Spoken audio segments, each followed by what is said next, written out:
suis très heureuse d'être accueillie dans ce contexte vraiment très privilégié pour accueillir donc cet ouvrage collectif intitulé Le passage au dessin qui vient juste de paraître. Le sous-titre, c'est Reprise, transfert, mise au point. Et en fait, c'est un travail collectif qui a été nourri de réflexions d'auteurs, autrices, théoriciens, conservateurs de musées et bien sûr du travail des artistes contemporains. Cet ouvrage compte environ 13 articles, essais, entretiens, échanges qui abordent tous de manière très singulière et très détaillée les techniques, les gestes, les processus, les dispositifs qui sont développés par les dessinateurs et les dessinatrices qui s'attachent, souvent d'ailleurs très longuement, à reprendre, à reproduire, à transférer, à restituer, à transposer, à retranscrire en dessin des images sources qui sont déjà médiées, qui existent préalablement, qui sont déjà médiatisées. Donc en fait, pour résumé de manière très grossière, le questionnement du livre, ça serait celui-ci. On se demande pourquoi et comment reprendre des images préalables en dessin. Pourquoi finalement perdre autant de temps à redessiner des instantanés reproductibles comme des photos ou des vidéogrammes ou des documents d'archives, mais également sur quelles images faire retour lorsqu'il s'agit de reprendre ces images préalables. Et entre reproduction très fidèle ou distanciation, qu'est-ce qui se joue en fait dans ce passage au dessin que je nomme aussi processus de remédiation. On passe d'un médium à un autre. Donc collectivement, on se demande, bien sûr je vous laisserai la parole après avec des images, quelles sont les formes de ce déplacement, de ces translations. Le mot translation, c'est un mot que j'aime beaucoup, parce que translation, c'est aussi passage d'un lieu à un autre. Et en fait, au départ, je suis aussi partie d'une citation d'une artiste que j'adore, qui s'appelle Vija Celmins, qui est une dessinatrice extraordinaire, qui a 86 ans aujourd'hui, qui est américano-lettonne, et qui, en ce moment même, a une grosse exposition monographique à la Fondation Baylor à Bâle, et une citation très très juste, je trouve, je la cite: dessiner, c'est une preuve de la pensée, un témoignage du passage d'un lieu à un autre. Et vraiment cette histoire de passage, ça m'a fait un peu cogiter. Et ensuite, j'ai eu l'occasion d'organiser 2 événements aussi à l'origine de cette publication. Premièrement, une journée d'études, une sorte de colloque, si vous voulez, au Musée d'art moderne et contemporain de Saint-Étienne, en parallèle de 2 expositions monographiques de dessinateurs Éric Manigaud d'une part et Léa Beloïsovic d'autre part, qui d'ailleurs est exposée aussi à Artorama en ce moment. Puis ensuite, il y a eu un autre colloque à l'école des Beaux-Arts, assorti aussi d'une exposition. Mais cet ouvrage, pour autant, ne se résume pas du tout à des actes de colloque. L'ensemble des textes, échanges, entretiens ont été intégralement réécrits. Et puis également, il y a d'autres contributeurs tels que Juliette, Nicolas et Lydie Récoffon qui nous rejoignent, qui n'ont pas participé à ces événements, mais qui évidemment me semble très important qu'ils soient associés à cette publication. Donc, dans une introduction développée de plus d'une vingtaine de pages, outre ces articles et échanges spécifiques, je pointe certaines questions, je propose de les synthétiser rapidement, qui en fait sous-tendent ces pratiques. Et je reviens aussi sur le travail d'une quinzaine d'autres artistes qui ne font pas l'objet d'un texte ou d'un entretien spécifique, mais je mentionne leurs œuvres dans l'introduction, comme par exemple le travail des sœurs Chevalme, que vous pouvez voir aussi dans les salles, de Jérôme Zonder, de Célia Muller, d'Olivier Hucleux, de Robert Longo, de Vija Celmins, de Vic Muniz, d'Emmanuel Régent, du Suisse Didier Rittner, de Linda Roux, etc. Donc, je vais pas faire. Il s'agissait un peu de brosser comme ça ce panorama, mais sans être exhaustive évidemment, vis-à-vis de ces démarches de reprise d'images en dessin. Alors très globalement, c'est vrai que dessinateurs et dessinatrices, lorsqu'ils réinvestissent des images préalables, nous amènent à nous questionner sur le dessin d'après. Et le dessin d'après, c'est aussi le titre que donne Pierre Buraglio. Peut-être que vous connaissez l'artiste Pierre Buraglio, qui depuis les années 70 réalise ce qu'il appelle des dessins d'après, il les titre ainsi. Et c'est vrai que tous ces dessinateurs, dessinatrices, qui sont donc qui dessinent après et d'après, ces artistes iconographes, en fait, diversement, ils nous redonnent à voir, à travers leurs gestes graphiques, des images déjà là ou déjà vues.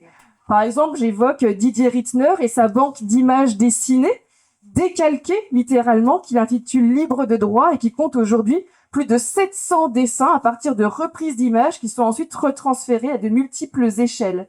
Et c'est vrai que les artistes qui retranscrivent des images, ils aussi nous amènent à nous questionner sur cette économie de l'image, sur la circulation des images qui constituent aussi notre culture visuelle et qui façonnent vraiment nos imaginaires.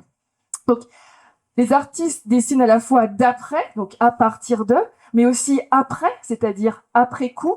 Et c'est vrai qu'il y a aussi, comme ça, presque de l'ordre d'un travail, enfin, le travail de l'après-coup au sens presque psychique du terme, puisque ces dessinateurs de la reprise, ils font travailler comme la mémoire travaille, des choses remontent à la surface, c'est un peu comme des archéologues aussi, hein, vous venez fouiller ces images, venir en fouler aussi les traces, venir les exhumer en quelque sorte et nous amener à les retourner, à retourner les voir, ces images qui sont aussi parfois un peu hantées. D'ailleurs, il y a pas mal d'histoires de fantômes en réalité hein, dans cet ouvrage, par rapport justement à ces questions de revenance et de faire retour sur. Par ailleurs aussi dans ce livre, il s'agit de se demander quel déplacement graphique nous proposent les artistes lorsque parfois ils s'entretiennent de manière très très proche, de manière assez ambiguë d'ailleurs, avec des sources photographiques. Lorsque les dessins ressemblent étrangement à des photographies, jusqu'à parfois s'y méprendre. Des dessins très photogéniques qui restituent même parfois en dessin les qualités matérielles de la photographie. C'est le cas dans certaines de tes œuvres, Jérémy.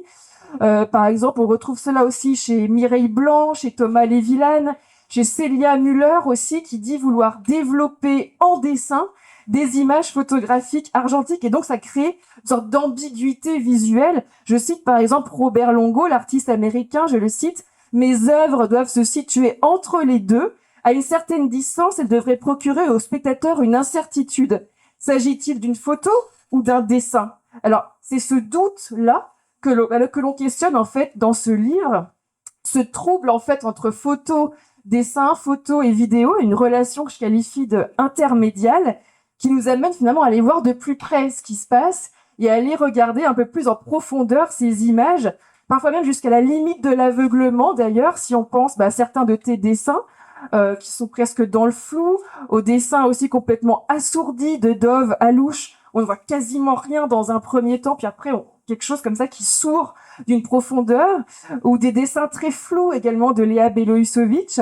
Donc en fait, vous, artistes, vous nous donnez à éprouver de nouvelles mises au point, pour reprendre aussi le sous-titre du livre, au sens presque photographique du terme. Vous travaillez les mises au point, mais également les réserves. C'est vrai que la réserve, c'est vraiment une des caractéristiques du dessin, et c'est très beau ce mot réserve, ce qu'on laisse en réserve. Et donc on revient largement aussi sur ce que ça charrie comme sens, ce terme de réserve dans les pratiques du dessin. Donc ainsi traduites en dessin, toutes ces images préalables, elles nous sont données à voir et à revoir à travers des processus très divers, parce que redessiner une image, c'est jamais une photocopie, c'est jamais une simple duplication. Il y a toujours un écart, même lorsqu'il y a une très grande proximité, même lorsque l'artiste dit vouloir s'effacer. Par exemple, Emmanuel Régent, il me disait, moi je me contrains à devenir une imprimante vivante. Ça veut dire quoi, une imprimante vivante? Donc là, on s'interroge aussi sur ce geste-là, quasiment d'effacement dans la reprise d'images en dessin. Donc on questionne ces déplacements, ces passages, à la fois donc visuels, temporels, symboliques aussi, et bien évidemment critiques, parce que c'est une manière d'aborder de manière critique des images sur lesquelles aussi nous ne serions pas forcément arrêtés, ou qui auraient été perdues de vue instantanément dans le flux continu de production abyssale d'images filantes. Finalement, vous arrêtez, et vous arrêtez aussi notre regard de manière critique sur ces images. Donc en fait, à la perte de temps évoquée tout à l'heure, répondre à ces différents processus de reprise de vue. Je cite aussi Jérémy Setton dans un entretien, tu me disais « Passer au dessin, c'est regarder l'image source en profondeur, lui accorder un temps infini. Dessiner une image photographique, c'est remettre en jeu une nouvelle fois les conditions d'apparition de cette image. » Et c'est vrai que la question du temps, pour avoir fait beaucoup d'entretiens avec de nombreux artistes, elle revient très souvent. Pourquoi on passe autant de temps? Et qu'est-ce qui se passe? En quoi l'image est-elle rechargée dans le temps consacré à son élaboration? Dov Alouche, par exemple, me disait « Consacrer autant de temps à traduire en dessin une photo, c'est une forme de décélération. C'est une application de l'image hors du temps. » Ou encore Vija Selmins, que j'évoquais tout à l'heure, elle écrit « Lorsque vous travaillez sur une œuvre pendant une longue période, elle semble capturer le temps. Lorsque vous amassez beaucoup de temps dans une œuvre, il se passe quelque chose qui ralentit l'image, qui la rend plus physique et vous fait rester avec elle. » Donc voilà, pour conclure, c'est vrai que ce livre interroge ce qui nous est donné à voir, à revoir, à entrevoir dans ces jeux d'apparition et de disparition. Là, je reprends vraiment une super belle expression d'un auteur que j'adore, qui s'appelle Jean-Christophe Bailly, qui parle du devenir graffité. C'est super beau. Le devenir graffité de l'image dans ce passage au dessin. Léa Belousovitch, elle parle aussi d'un travail de sauvetage. Jean-Olivier Hucleux, il parlait d'un travail de transmutation. Il disait que seul le dessin pouvait conférer une vraie présence à l'image au-delà de la représentation. Bailly, encore une fois, parle même de transsubstantiation dans les dessins au graphite de Éric Manigaud. Donc, vous voyez, la reprise en main et en charge des images, elle est à la fois symbolique, réelle, et elle est aussi très physique, parce qu'il y a quelque chose de très tactile, en fait, quand on regarde un dessin. Le dessinateur, même de manière microscopique, il dépose ses marques. Il y a quelque chose de l'empreinte, de l'indice, d'une tactilité du dessin qui fait que ça nous accroche aussi le regard et que ça nous engage en tant que spectateur. Donc je développe un ensemble de questionnements dans cette intro un peu détaillée, et ensuite un ensemble de textes constitue donc cet ouvrage collectif. J'ai pas du tout voulu formater, donc il y a des formats très divers pour donner aussi la part belle aux auteurs, autrices, artistes et donner à ressentir les œuvres analysées. Donc deux mots, mais vraiment deux mots. Dans un premier temps, donc Pascal Borel met en perspective les ténébreux et nébuleux dessins très sombres produits au graphite par Dov Alouche et Éric Manigaud, surtout ceux qui ont été produits à partir de photographies extrêmement sourdes. Ensuite, avec Daniel Boitier, qui est philosophe, nous traversons tout l'œuvre graphique d'Éric Manigaud, qui est un vrai obsessionnel, et on revient sur ses dessins hantés. Ensuite, Jérémy Seton avec Romain Mathieu, et puis moi aussi un petit peu, on revient sur tes dispositifs graphiques qui font littéralement sortir de l'ombre des images. Ensuite, Anne Bernoux, qui est historienne de l'art, elle met en perspective les œuvres de 4 artistes, Jean-Marc Serino, Éric Manigaud, Cypriane Murzan, Roumain, Mathieu Cléiébé, Abonenc, en s'intéressant plus particulièrement aux images mémoires qu'il revisite, post-soviétiques, post-coloniales, en analysant très, très précisément les processus d'effacement, de superposition, d'enfouissement d'images. Ensuite, Dylan Caruso s'intéresse à la matérialité du dessin, notamment à partir des œuvres de David Cantoni, qui reprend des images de presse, qu'il reproduit en les brûlant à la loupe. En orientant la source de lumière, il crée une brûlure de lumière, donc c'est comme presque une photographie au sens littéral du terme. Ensuite, Laurence Gossard, de manière assez poétique, revient sur les archives du désastre de Jérémy Liron, et pas Seton, qui a produit un ensemble de dessins qui compte aujourd'hui plus de 500 œuvres, qui sont très, très, très sourdes et qui semblent remonter à la surface. Ensuite, Laurence Thiot, elle s'interroge sur les gravures complètement folles à la xylographie de Christian Baumgartner, qui passe parfois 1 an à reprendre une photo d'une vidéo en gravure, en la tramant de manière millimétrée. Ensuite, Nicolas Debanne et Juliette Belleret s'associent en fait pour interroger ce geste du dessin dans l'œuvre de Nicolas, qui est aussi assez proche parfois du travail de la gravure, qui nous amène à prendre en charge l'image et l'histoire qu'elle charrie. Mais je vous laisserai la parole. Ensuite, Éric Valette, avec Marie Caillat, revient sur ce qu'il appelle ses conférences performances. Alors, en ce moment, il travaille pas mal à Marseille, notamment sur les archives du MUSEM, mais il a surtout fait énormément de cycles à Pompidou. Il performe en direct, il fait des conférences performances dessinées. Et là, il a fait une série de conférences performances à partir d'une archive épistolaire qu'on lui avait confiée et qui l'a amené à une véritable enquête. Ensuite, ce dessin un peu performatif, on le retrouve dans l'œuvre de Maxime Duvaux. Il s'entretient avec Martine Danser, conservatrice en chef, sur ces mécanismes de transposition à partir de photos. Il revient, il reprend avec des mises en abîme photographiques. Le dessin est lui-même refotographié, il redevient motif à l'infini quasiment. jusqu'à devenir presque de l'ordre du braille visuel. Et par rapport un peu à ce palimpseste d'images, Lydie Réco revient sur le dessin transféré chez Jean-Luc Vernat. Et enfin, Daphné Le Sergent, qui a inventé dans les années 2010 ce qu'elle appelle le photodessin, revient s'interroge sur la dimension tactile du dessin. Qu'est-ce qui fait qu'on a une sensation de tactile, du toucher, lorsqu'on regarde un dessin? Donc voilà, maintenant il est temps de vous laisser la parole, les artistes et certains, donc contributrices aussi, autrices. Je laisse la parole à Juliette Belleret, donc critique d'art, commissaire, autrice, enseignante également auprès des étudiants de master à l'Université de Saint-Étienne, et Nicolas Debanne, qu'on ne présente plus ici, qui vient de sortir de la villa Médicis physiquement, mais qui sans doute y retournera, et puis surtout qui poursuit son travail de dessin, parce que le dessin sous-tend aussi ton œuvre. On retrouvera d'ailleurs dans un grand projet pour le Panthéon sous peu, ton œuvre qui ressortit du dessin. Donc vous avez choisi de faire un dialogue à deux, mais avec 3 niveaux d'énonciation. Donc je vous laisse la parole pour nous dire un peu comment vous avez souhaité mener cet échange, comment vous traversez tout l'œuvre de Nicolas et comment le dessin sous-tend l'œuvre de Nicolas. Merci beaucoup pour votre présentation, accompagnée avec quelques images aussi. Merci à toi. Est-ce que vous m'entendez quand je parle comme ça? Ouais. À peu près. Je vais insister un petit peu en collant le micro. Merci beaucoup Anne pour cette introduction. Je nous lance et ensuite je te donne la parole pour répondre tout de suite sur l'intention au niveau du texte dont on voit le titre là, des états de corps partagés.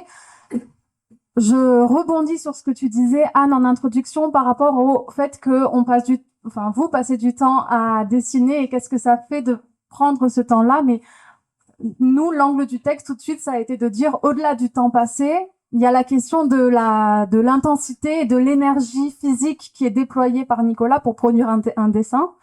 Parce que les outils de Nicolas pour produire un dessin, ce sont des outils qui demandent au-delà d'une habileté, d'une dextérité, qui demandent une force physique réelle. Il dessine avec des disqueuses et des cutters. Donc, il vous en parlera mieux que moi.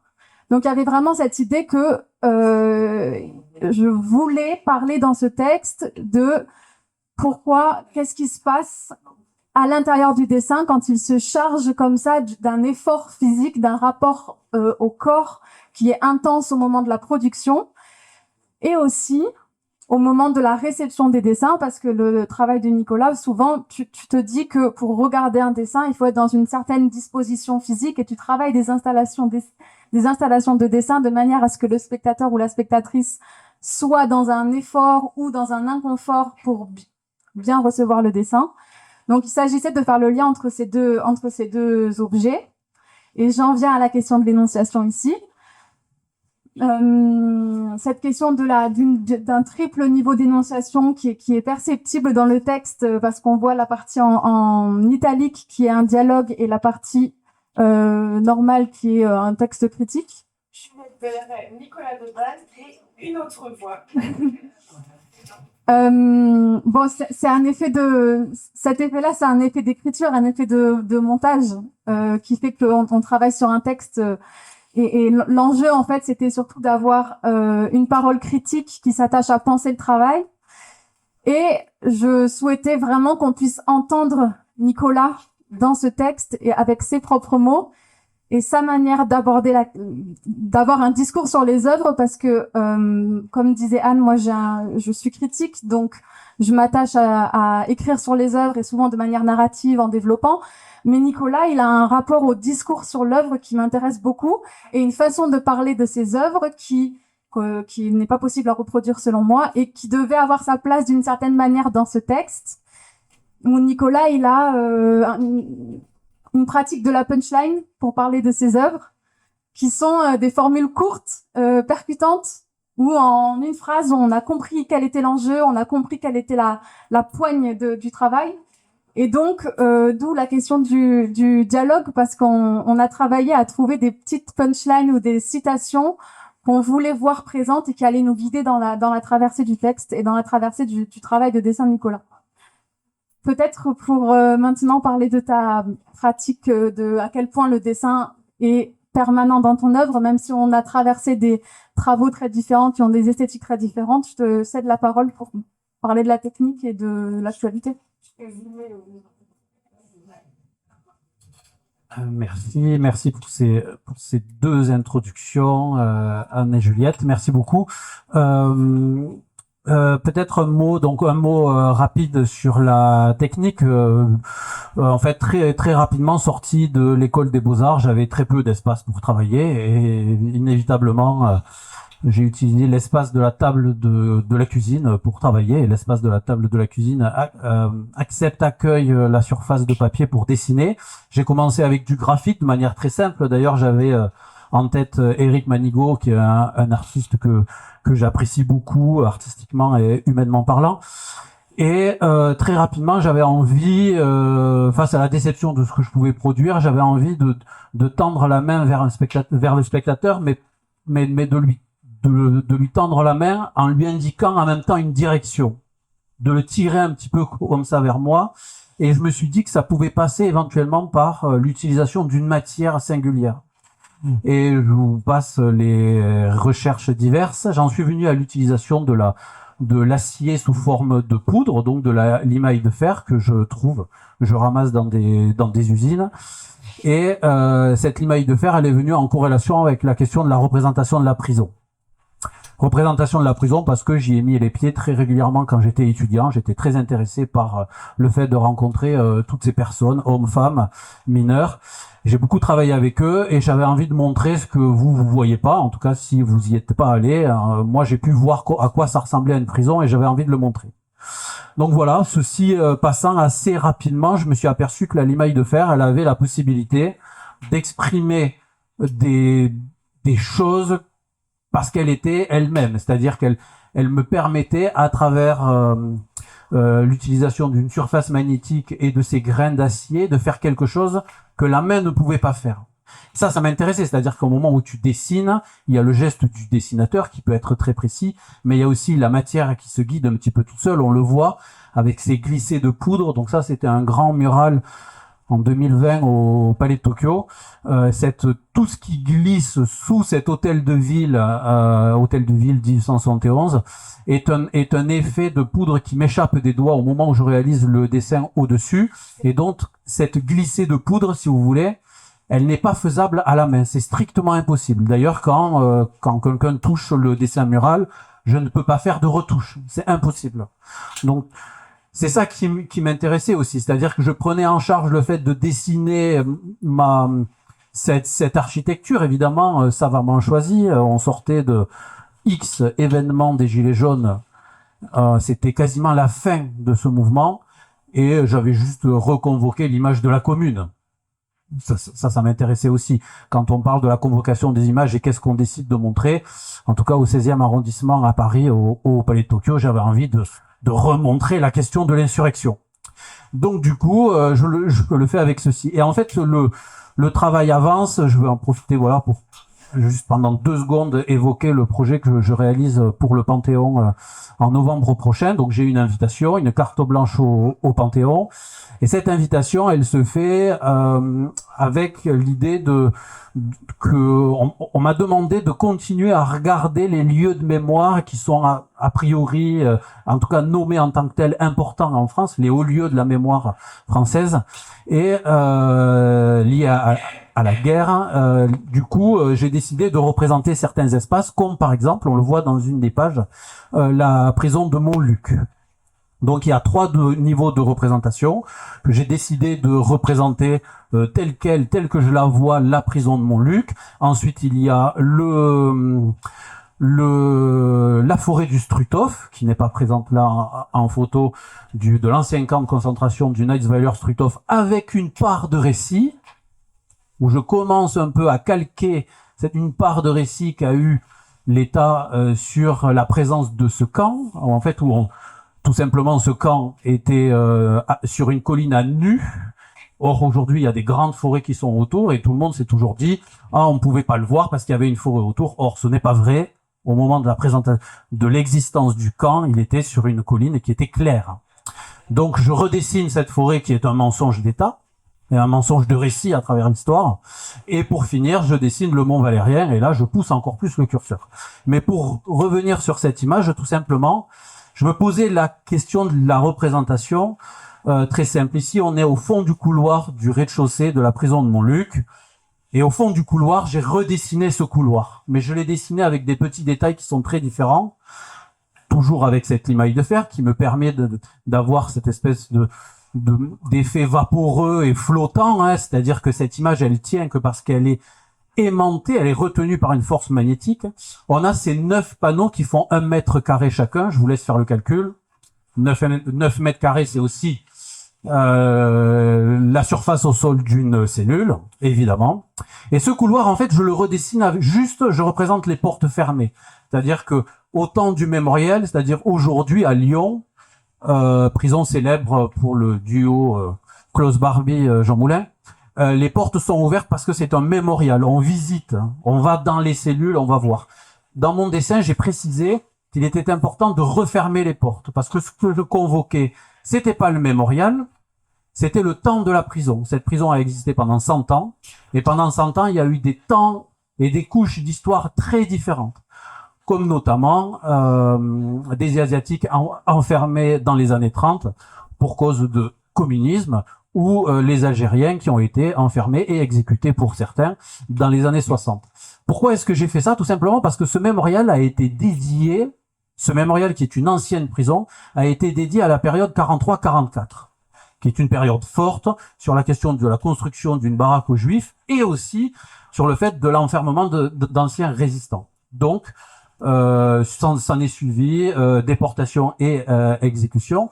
Et en tout cas, ce mémorial qui est consacré sur cette période-là, ce qui m'intéressait quand j'ai eu cette invitation au fait de réaliser un dessin et une installation d'ampleur un peu dans ce mémorial, j'ai décidé de redessiner uniquement la prison. Et juste le détail qui change, c'est que c'est en noir et blanc. Donc inévitablement, on tend vers le passé et les portes se referment. Donc c'est le temps de la prison.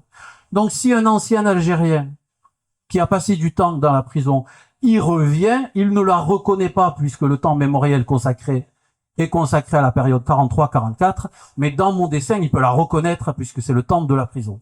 Et ça m'intéresse, ce discours-là, de le poser uniquement en refermant les portes dans un dessin. D'accord?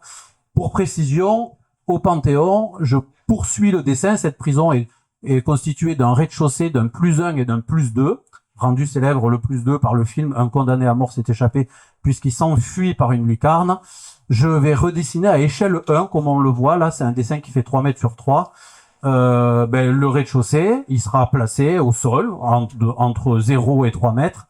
Puis, il y aura un dessin du premier étage qui sera disposé entre 9 mètres et 12, etc., etc.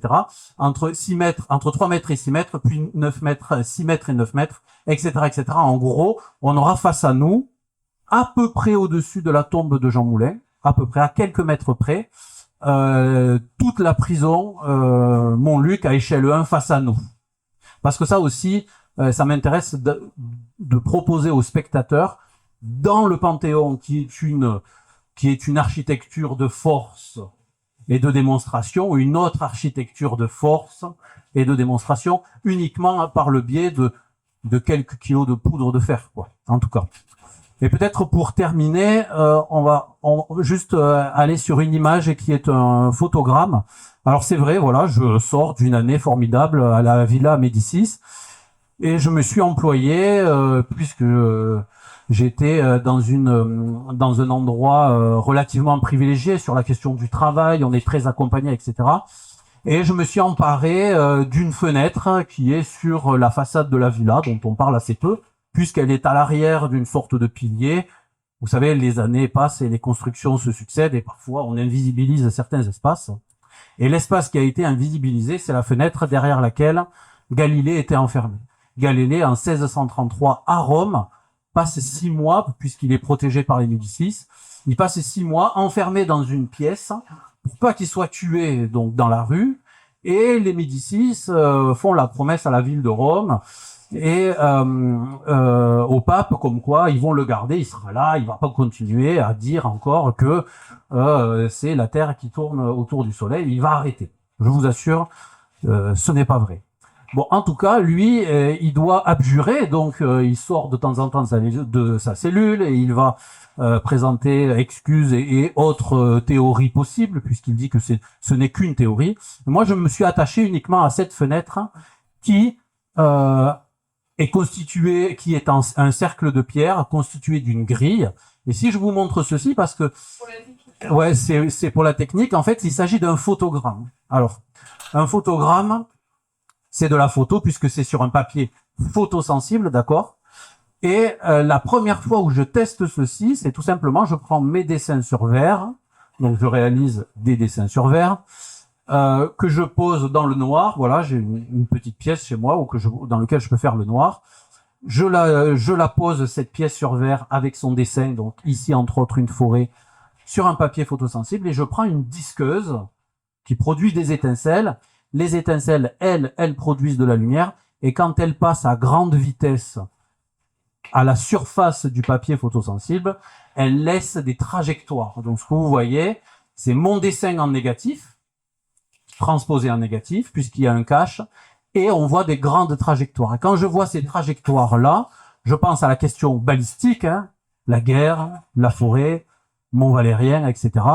Et je pense aussi à la trajectoire dans le ciel, la question des astres et du mouvement du ciel.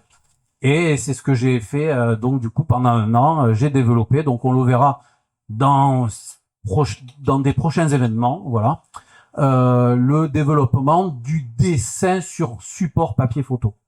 C'est pas de la photo, c'est donc un photogramme, mais c'est du dessin dont je me sers comme cache mes propres dessins, mais la lumière, elle est appliquée avec ces jets d'étincelles.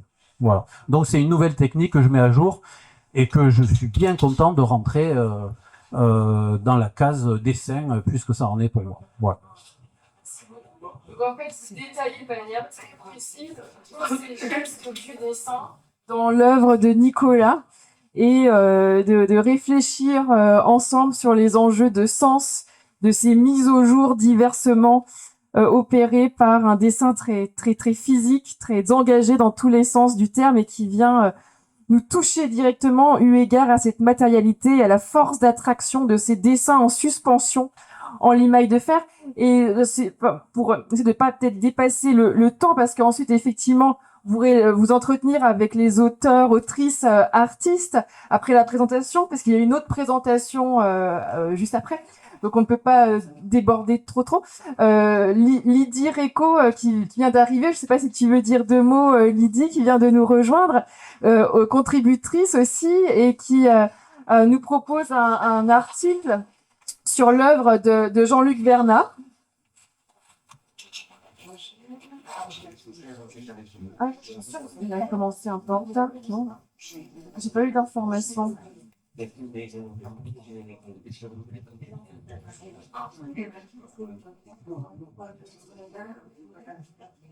Bonjour. Hop, hop. Je comprends. Surtout qu'il y a beaucoup de bruit. Bien sûr. C'est bien que tu remettes l'autre image, voilà. Puisque Jean-Luc Vernat, enfin, si vous ne le connaissez pas, peut-être que vous le reconnaissez, ou peut-être que l'histoire de la vision de l'artiste tel qu'il se présente à nous et assez régulièrement dans les manifestations artistiques, peut-être vous dit quelque chose. Sinon, je vous invite à fouiller sur le net pour l'écouter lui-même, parler de lui-même et de son travail, puisqu'il est très prolixe en conférences et entretiens pour les étudiants et pour le public. Et très simplement, c'est un travail qui, dans le cadre de ce projet de publication autour du passage au dessin, s'inscrit assez bien, puisque sa technique, en fait, qui est une technique non pas traditionnelle, mais plutôt qui va essayer de, comme je le dis dans le titre, clouer le bec à la perfection.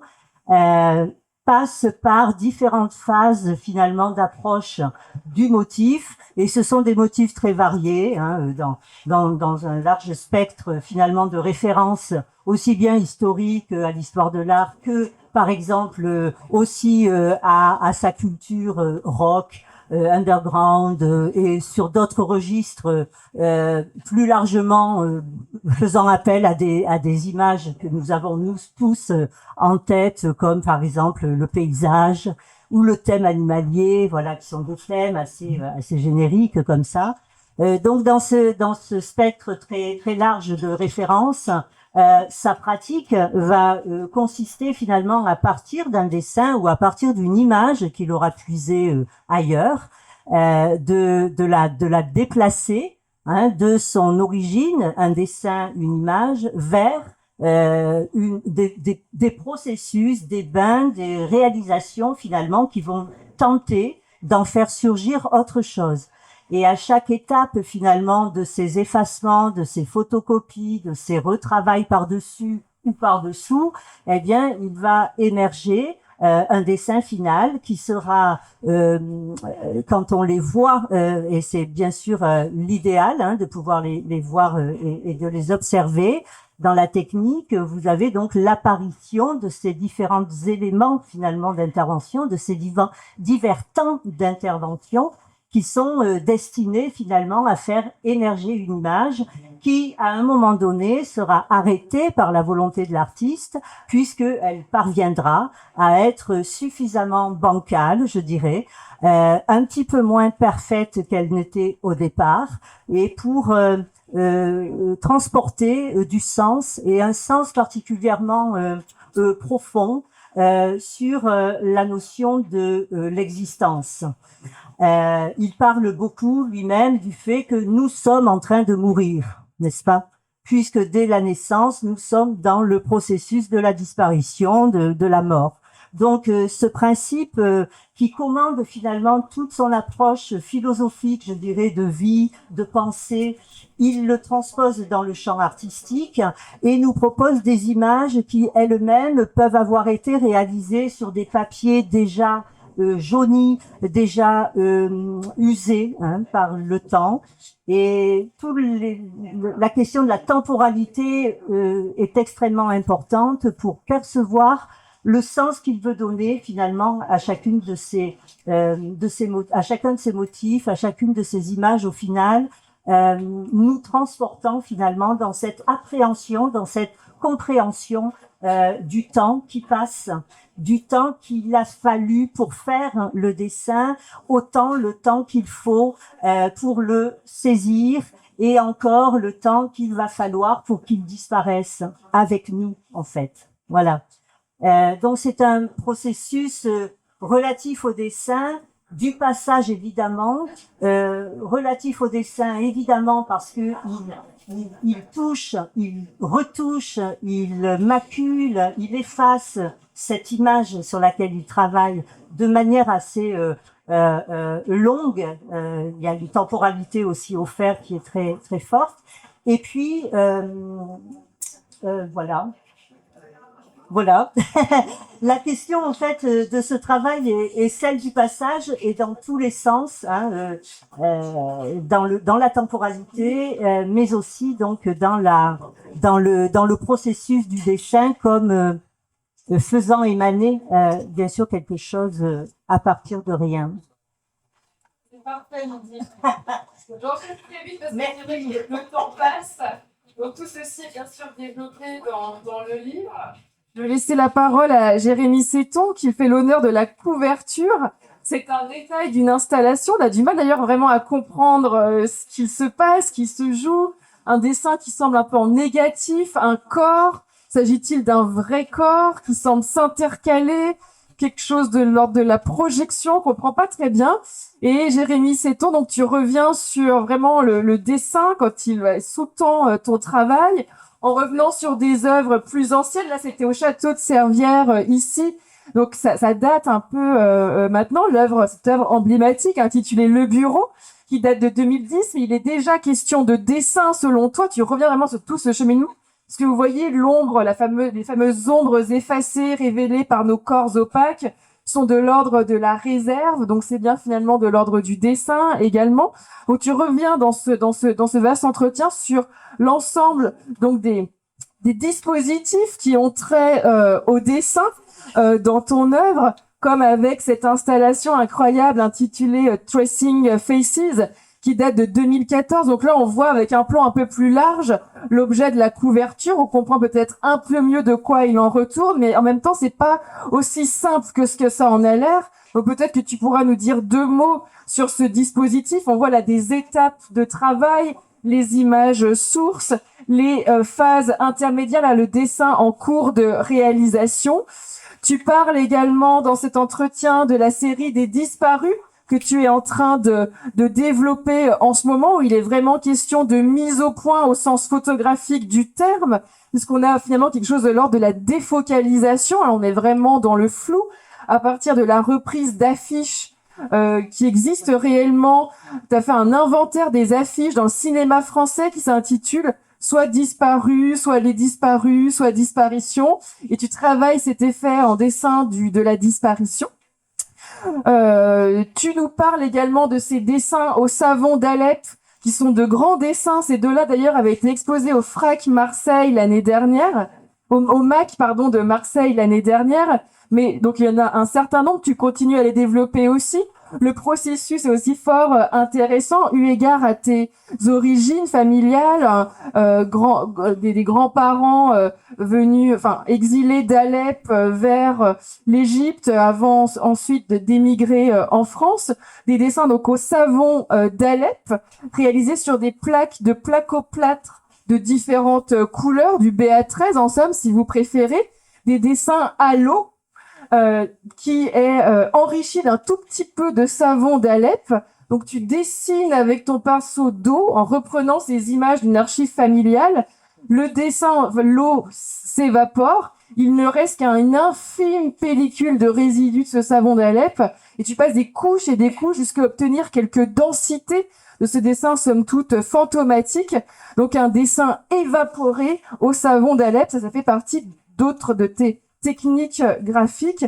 Donc Jérémy, je sais que t'as beaucoup de choses à nous dire. Peut-être nous dire 2 mots quand même sur ce dispositif, parce que on a du mal on pourrait avoir du mal à saisir vraiment toute sa complexité, mais aussi sur donc ta présentation actuelle qui se poursuit avec cet ensemble de dessins aux matérialités assez étranges. Là aussi, on a envie d'aller toucher plus que des yeux ces pièces que tu nous proposes, et qui questionne la lumière rasante. La lumière rasante, qui est une technique d'éclairage utilisée par les restaurateurs d'œuvres d'art pour lire la matérialité, notamment des tableaux. Toi-même, tu es diplômé, tu es restaurateur d'œuvres d'art au départ, avant d'être artiste et enseignant en école d'art à présent. Lumière rasante que l'on grazing light en anglais, ça veut dire lumière rasante.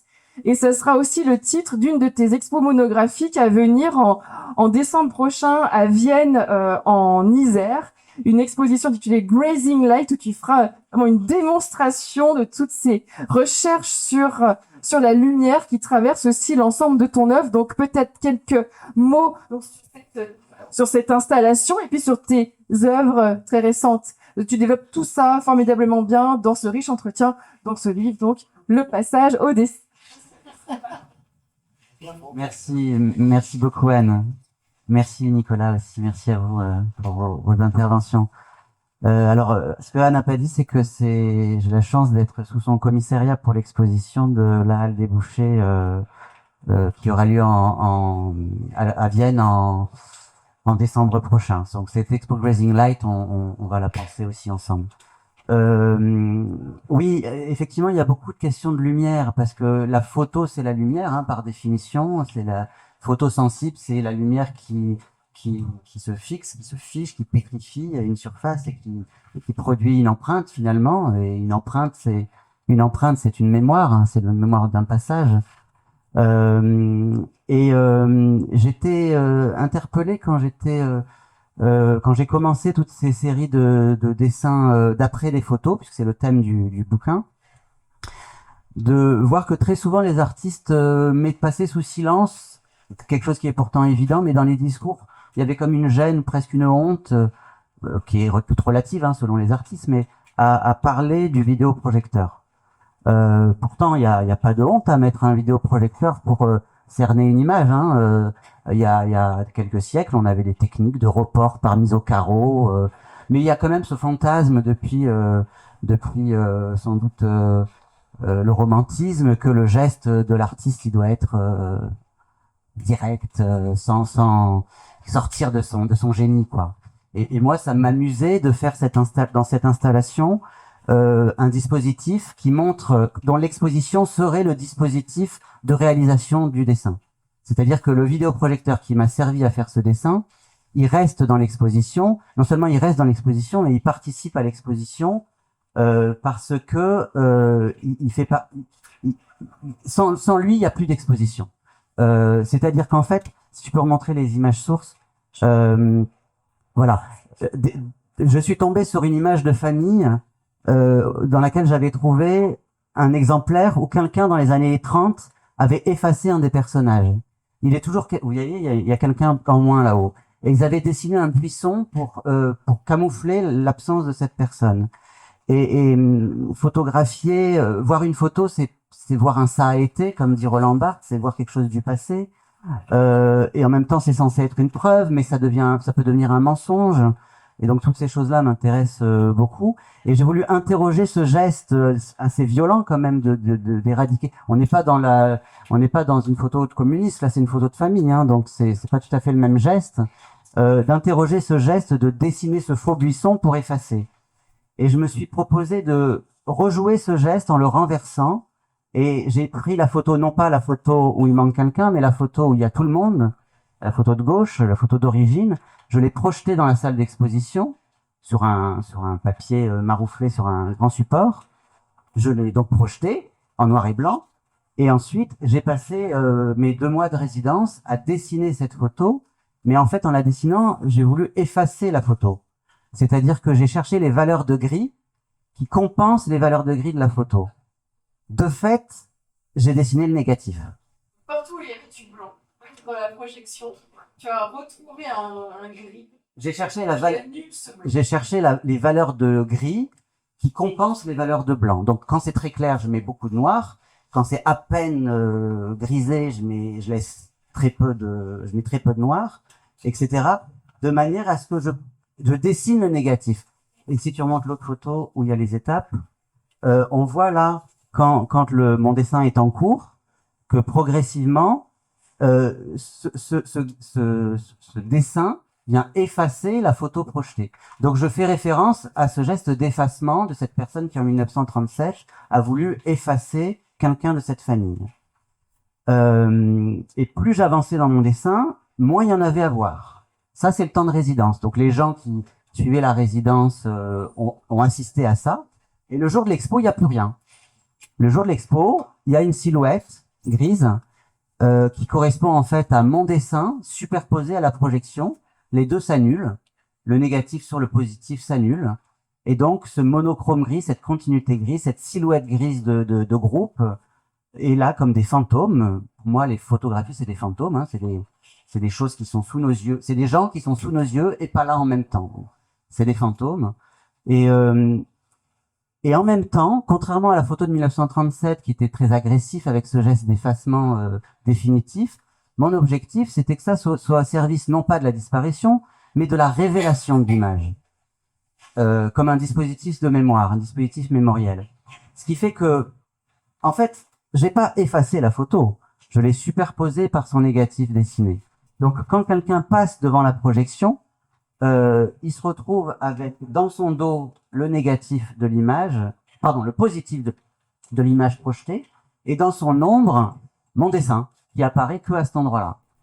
Donc, le visiteur peut jamais voir le dessin en entier, il est obligé de se déplacer pour aller chercher des zones de l'image à révéler, et c'est pas l'image qui révèle, celle-ci elle est dans son dos, elle est dans le passé, elle n'est pas accessible. Ce qui révèle, c'est uniquement cette empreinte de l'image qu'est mon dessin. On dit le négatif, mais je préfère dire cette empreinte de l'image. c'était un peu l'idée que dans un dispositif de mémoire, on n'a jamais accès à la totalité de la chose. On a accès à son résidu, on a accès à des choses parcellaires, on a acheté à des fragments, on a accès à des fragments. Voilà. Je vais pas trop m'attarder. Là, récemment, j'ai fait une série que vous pouvez voir à côté, d'après ces photographies toujours de famille, mais j'ai été surpris de retrouver une enveloppe de mes grands-parents qui avaient arraché leurs photos d'identité tout au long de leur vie pour les garder dans une enveloppe, parce que j'imagine que jeter des photos d'identité, jeter des photos, ça se fait pas. Par contre, jeter des documents obsolètes d'identité périmés, ben il n'y a pas besoin de les garder, donc on va les arracher, les déchirer, les jeter. Mais en fait, je sais pas pourquoi ils ont arraché ça à l'arrache, avec des lambeaux, mais quand on retourne les documents, derrière, on voit des bribes de ces documents historiques de cette famille, et c'est des certificats de réfugiés. Donc cette famille a été expulsée d'Égypte en 1956 au moment de la crise du barrage de Nasser, d'Assouan, et donc j'ai éclairé ces documents avec des lumières rasantes parce que mon objectif, comme l'a dit Anne, je pratiquais ça quand j'étais restaurateur pour analyser les œuvres. La lumière rasante permet de faire ressortir les micro-épaisseurs, et en l'occurrence les tampons de gaufrage. Donc j'essaie d'enquêter sur les tampons de gaufrage. Et donc je les ai tous éclairés en lumière rasante. J'en ai fait des photos et j'en ai fait des dessins. Et les dessins vous en avez une grosse partie de la série là à côté, dans la pièce à côté, produisent ces larges ombres portées avec les gaufrages qui ressortent, le certificat de réfugié qui apparaît ça et là, et sur certaines, les images sont grillées au profit du volume. Et ce qui m'intéresse, c'est aussi que ces ombres portées nécessaires pour le gaufrage produisent comme un vocabulaire de la migration, un vocabulaire de l'envol, un vocabulaire de la météorite, un vocabulaire de l'étoile filante, quelque chose qui connote le mouvement, qui connote le passage, et c'est ça que j'ai dessiné. Voilà. Donc c'est ça qu'on voit dans l'exposition à côté.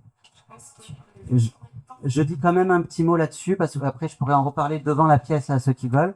Ça, c'est un dessin que vous verrez mieux à côté, qui est la réécriture dans l'intégralité d'un livre que mon grand-père maternel a publié dans les années 80 sur son expérience concentrationnaire à Auschwitz pendant la guerre. Donc c'est un livre qui existe en commerce, mais j'ai éprouvé le besoin de relire ce texte à la loupe, de le ressentir, de l'analyser d'une certaine façon, et je l'ai réécrit dans sa totalité sur son bureau. Donc c'est le bureau de mon grand-père que j'ai récupéré. J'ai posé le papier, alors là il est fini, donc j'ai relevé le papier, mais sur le bureau, j'en ai fait l'empreinte, le gaufrage, et en dessinant le texte, enfin en écrivant le texte, je crée ce grand monochrome gris, et mon crayon Critérium troue le papier à chaque fois qu'il rencontre les creux des insectes, des trous d'insectes dans le bois, à chaque fois qu'il rencontre une latte du bois mal agencée. Donc c'est un dessin d'écriture très petit dans lequel tout le récit est donné à voir, mais donc il y a les 200 pages du texte, 184 pages du texte sur cette feuille unique au format de l'empreinte du bureau, et en même temps ces trous dans le récit viennent mettre de la lacune. Il y a toujours de la lacune dans les questions de mémoire. Il y a des mots qui sont indicibles dans un récit pareil. C'est insoutenable ce qu'il raconte. Donc le récit, il est en retenue, il est noyé dans ce monochrome gris, et il est amputé par un déplacement symbolique comme ça des trous du bureau. Voilà. Les dessins corpusculaires, je peux vous en parler à côté. C'est des empreintes en pâte à papier sur lesquelles je fais des saupoudrages de couleurs qui renvoient à mes bifaces et à mon travail sur la lumière et les bichromes. Une couleur ombre va recouvrir cette surface d'empreinte de l'espace réel, et le saupoudrage par la gravité, la couleur lumière vient accrocher les crêtes et révéler en lumière rasante ces aspérités des dessins prélevés dans l'espace public, des dessins entre guillemets qui préexistaient à mon geste de dessin.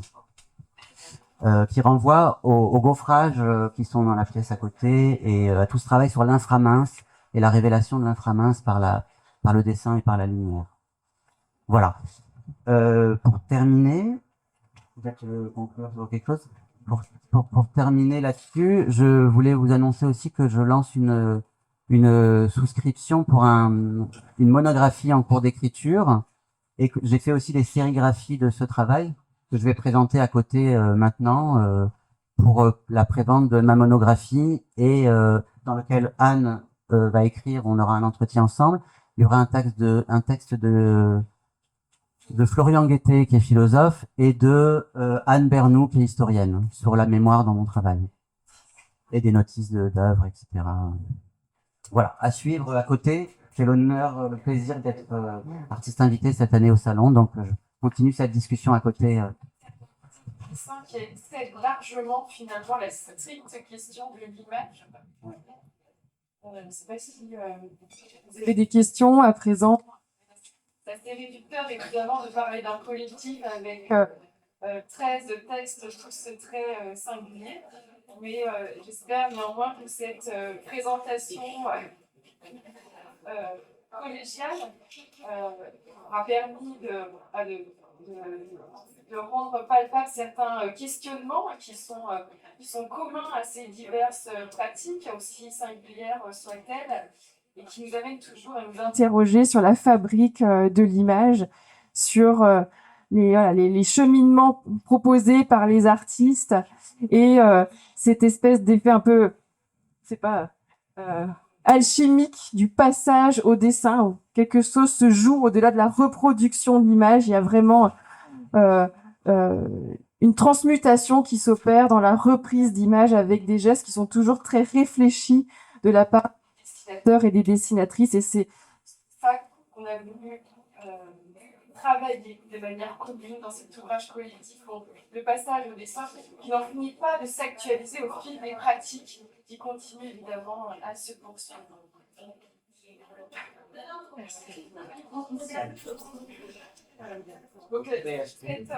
Cette présentation, bien sûr, elle a pu avoir lieu grâce à l'invitation de Martine Robin, directrice de Paris de Lille, mais également de la librairie partenaire marseillaise Histoire de l'œil, qui met à disposition les ouvrages ici, sur cette table. Vous pouvez éventuellement les faire signer, si vous le souhaitez, par les artistes, autrices ici présents.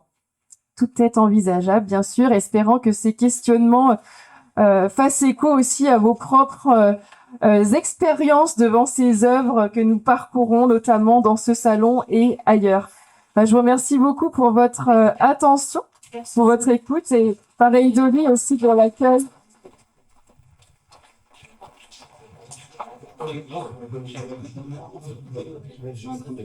Oui, c'est ça.